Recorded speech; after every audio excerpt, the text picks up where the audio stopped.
ડભોઈ ખાતે તાજેતરમાં ખુલ્લા મુકાયેલા સરદાર બાગમાં મોટા પાયે ભ્રષ્ટાચાર થયો હોવાનો આક્ષેપ।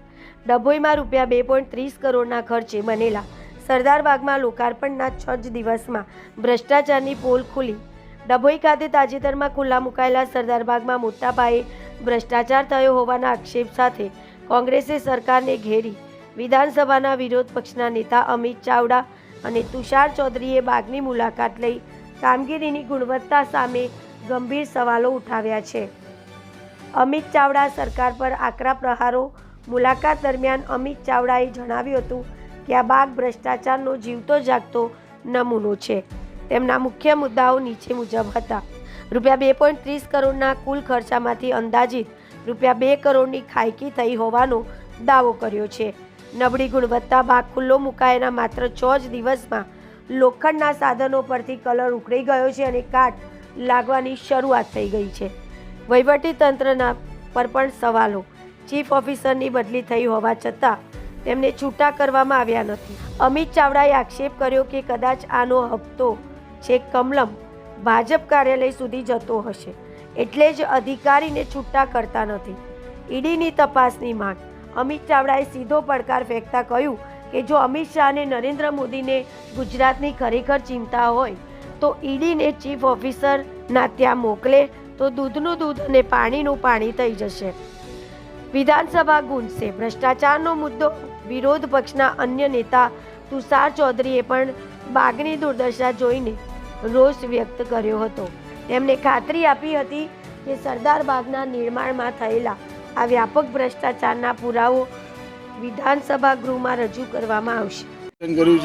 કેટલો ભ્રષ્ટાચાર થયો લાગી રહ્યું છે તમને? જનાક્રોશ યાત્રા ગઈકાલે જ્યારે ડભોઈ તાલુકામાં આવી ત્યારે ડભોઈ શહેરના અનેક લોકો દ્વારા રજૂઆત કરવામાં આવી કે ડભોઈ નગરપાલિકા વિસ્તારમાં નગરપાલિકાના ચીફ ઓફિસર અને શાસકો દ્વારા વ્યાપક પ્રમાણમાં ભ્રષ્ટાચાર કરવામાં આવે છે। અહીંના રસ્તાના કામો હોય, ગટરના કામો હોય, વિકાસના કામો હોય કે કોઈ પણ પ્રોજેક્ટ આવે એમાંથી મોટા પ્રમાણમાં કમિશન લઈને કમલમમાં પહોંચાડવામાં આવે છે અને ઉઘાડી લૂંટ કરવામાં આવે છે। અહીંયા જે બાગમાં આપણે ઊભા છીએ બધાની રજૂઆત હતી કે આ બાગ પહેલાં પણ હતો, એનું રિનોવેશન કરવામાં આવ્યું, 2 કરોડ અને 30 લાખ રૂપિયાનો ખર્ચ કરવામાં આવ્યો।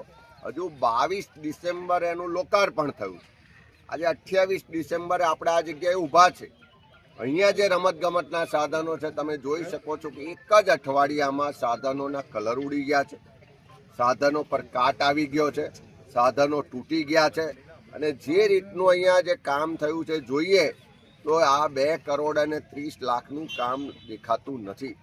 લોકોનું સ્પષ્ટ માનવું છે, કહેવું છે, વિરોધ સાથે રજૂઆત છે કે આમાં મોટા પ્રમાણમાં ભ્રષ્ટાચાર થયો છે। અહીંયા જે ચીફ ઓફિસર છે એની સામે પણ લોકો આક્રોશથી કહે છે કે સરકારના ભાજપના એટલા વહાલા છે કે એમની બદલી થઈ ગઈ હોવા છતાં પણ એમને છૂટા કરવામાં નથી આવતા અને લોકો તો ત્યાં સુધી કહે છે કે માનનીય નરેન્દ્રભાઈ ને અમિતભાઈ શાહને થોડી પણ આ ડભોઈના લોકોની ચિંતા હોય, થોડી પણ ભ્રષ્ટાચાર સામે કાર્ય કરવાની ઈચ્છા હોય તો એમણે આ ચીફ ઓફિસરને ત્યાં ઈડી ઇન્કમ ટેક્સ મોકલે તો ખબર પડશે કે આવક એમનો પગાર કેટલો છે ને એમની મિલકતો કેટલી છે, એમની 2 નંબરની આવકો કેટલી છે। ત્યારે આ ઉઘાડી લૂંટ ચાલી રહી છે એની રજૂઆત જનાક્રોશ યાત્રામાં થઈ છે। અમે પ્રત્યક્ષ જોયું છે કે ઉઘાડી લૂંટ ચાલી રહી છે। નિરીક્ષણ કર્યું છે, શું લાગે છે ભ્રષ્ટાચાર થયો છે? શું વિધાનસભામાં આ પ્રશ્ન ઉઠાવવામાં આવશે? અગાઉ અમારા વડોદરા જિલ્લા કોંગ્રેસ સમિતિના પ્રમુખ જસવંતસિંહ પઢિયાર અને ડભોઈના અમારા આગેવાનોએ મને આ લેખિત રજૂઆત કરી હતી। મેં પણ જે થનારસન જે આ વિભાગના અધિકારી છે એને પત્ર પણ લખ્યો છે અને ચીફ ઓફિસરને તાત્કાલિક છૂટા કરવાની માગણી પણ કરી છે। એની સાથે સાથે જ્યારે ડભોઈના પ્રતિનિધિમંડળ ગાંધીનગર આવ્યું હતું ત્યારે અમારા ધારાસભ્ય શ્રી ઇમરાનભાઈ ખેડાવાળા સાથે એ લોકો મને રૂબરૂ ત્યાં મળવા ગયા હતા, પણ આટલી પેલી દૂધતી ગાય હોય, કમાણી આપતી ગાય હોય તો એની કતલ તો ના થાય ને, એટલે આ બદલી થયા પછી પણ એને છૂટો કરવામાં આવતો નથી। એ જ બતાવે છે કે આમાં ચીફ ઓફિસર થકી મોટા પાયે ભ્રષ્ટાચાર થઈ રહ્યો છે। પણ શું આમાં આજે પ્રમાણે ભ્રષ્ટાચાર 2 કરોડ ને 30 લાખ રૂપિયાનું કામ છે, શું આ વિધાનસભામાં કહેવામાં આવશે સરકારને કે ભાઈ આ ખોટો ખર્ચો છે? 100% અમે વિધાનસભામાં બી આ પ્રશ્ન ઉઠાવીશું। અમે જે આરટીઆઈથી માહિતી માગી છે આરટીઆઈની માહિતી અમારી પાસે આવી જશે એટલે પછી અમે એ પ્રશ્ન વિધાનસભામાં પૂછીશું અને ચર્ચામાં પણ આનો અમે મુદ્દો ઉઠાવીશું.